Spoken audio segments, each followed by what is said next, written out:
దేవునికి ఎవరంటే ఇష్టం అంటే మనం చదివిన వాక్యంలో ఆదికాండం 5వ అధ్యాయం 21వ వచనం నుండి మనం గమనించినట్లయితే అక్కడ హానోకు గురించి రాయబడింది.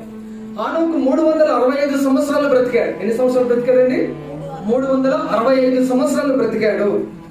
అతను 60 సంవత్సరములు బ్రతికి కుమారులను కుమార్తెలను కన్నాడు. మిగిలిన 300 సంవత్సరములు దేవునితో గడిపాడు, దేవునితో నడిచాడు, దేవునితో జీవించాడు. 300 సంవత్సరాలు దేవునితో జీవించాడు. 65 సంవత్సరాలు లోకంలో ఉన్నాడు.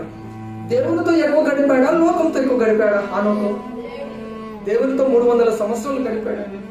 లోకంలో 60 సంవత్సరాలు, 65 సంవత్సరాలు మాత్రమే లోకంలో గడిపాడు.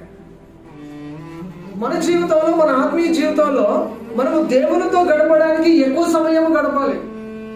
మన సమయం అంతా దేవునిలో గడపడానికి మనం చూడాలి, లోకంలో గడపడానికి కాదు. ఈనాడు ఏం జరుగుతుంది? భక్తులు అనే వారు ఏం చేస్తున్నారంటే లోకంలో సమయం ఎక్కువ గడిపి దేవునితో సమయం తక్కువ గడుపుతూ ఉన్నారు. లోకము, లోక విషయాలు, లోక వార్తలు, లోక ముచ్చట్లు, లోకానికి సంబంధించిన ఎన్నో వాటికి జీవితకాలం అంతా టైం వెచ్చించి దేవుని దగ్గరికి వచ్చే వరకు కొంత సమయం, నిమిషాలలో లెక్క పెట్టచ్చు, గంటలలో లెక్క పెట్టచ్చు.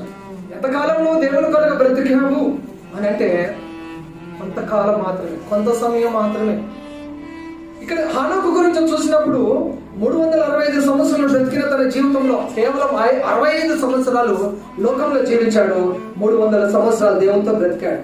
తాను జీవించిన కాలంలో ఒక్కొక్క మనిషి 900 పైన సంవత్సరాలు బ్రతికాడట. ఇతను మాత్రం 365 సంవత్సరాలకే తన జీవితం ముగించబడిందంటే ఆయన అందరూ చనిపోయినట్టుగా ఆయన చనిపోలేదు. వాక్యం ఏం చెప్తుంది?